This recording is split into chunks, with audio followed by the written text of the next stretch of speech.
യിൽ കനത്ത മഴ തുടരുന്നു. വിവിധ എമിറേറ്റുകളിൽ ഇടിയോടുകൂടിയ മഴ പെയ്തു. ചൊവ്വാഴ്ച വരെ മഴ തുടരുമെന്ന് കാലാവസ്ഥാ നിരീക്ഷണ കേന്ദ്രം അറിയിച്ചു.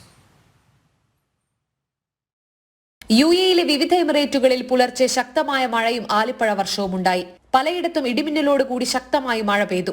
ദുബായ്, അബുദാബി എമിറേറ്റുകളിൽ 5 മണിവരെ മഴ തുടർന്നു. Abu Dhabi, Dubai, Sharjah, Ras al Khaimah, Fujairah എന്നിവിടങ്ങളിലാണ് കനത്ത മഴ അനുഭവപ്പെട്ടത്. ഉമുൽ ഖൈൻ, അജ്മാൻ എന്നീ പ്രദേശത്ത് മഴയുടെ ശക്തി താരതമ്യേന കുറവായിരുന്നു.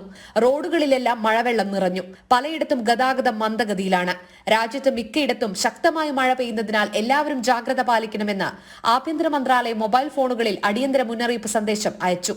ദുബായ്, ഷാർജ എമിറേറ്റുകളിൽ സ്കൂളുകളിൽ വിദൂര പഠനമാണ് നടക്കുന്നത്. സ്വകാര്യ കമ്പനികളടക്കം വർക്ക് ഫ്രം ഹോം നയം സ്വീകരിച്ചു.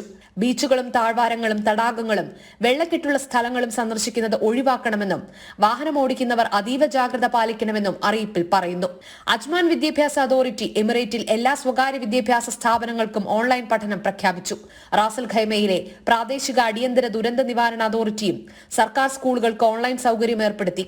അടിയന്തര സാഹചര്യം വിലയിരുത്താൻ ദേശീയ ദുരന്ത നിവാരണ അതോറിറ്റി തുടർച്ചയായി യോഗം ചേരുന്നുണ്ട്. ചൊവ്വാഴ്ച വരെ ചില മേഖലകളിൽ മിന്നലോട് കൂടിയ മഴയ്ക്കും ആലിപ്പഴ വീഴ്ചയ്ക്കും സാധ്യതയുണ്ടെന്ന് നേരത്തെ അതോറിറ്റി മുന്നറിയിപ്പ് നൽകിയിരുന്നു. അതേസമയം അടിയന്തര സാഹചര്യം നേരിടാനുള്ള എല്ലാ നടപടികളും സ്വീകരിച്ചിട്ടുണ്ടെന്നും ഭയപ്പെടേണ്ട സാഹചര്യമില്ലെന്നും അതോറിറ്റി വ്യക്തമാക്കി. ജനം, ദുബായ്.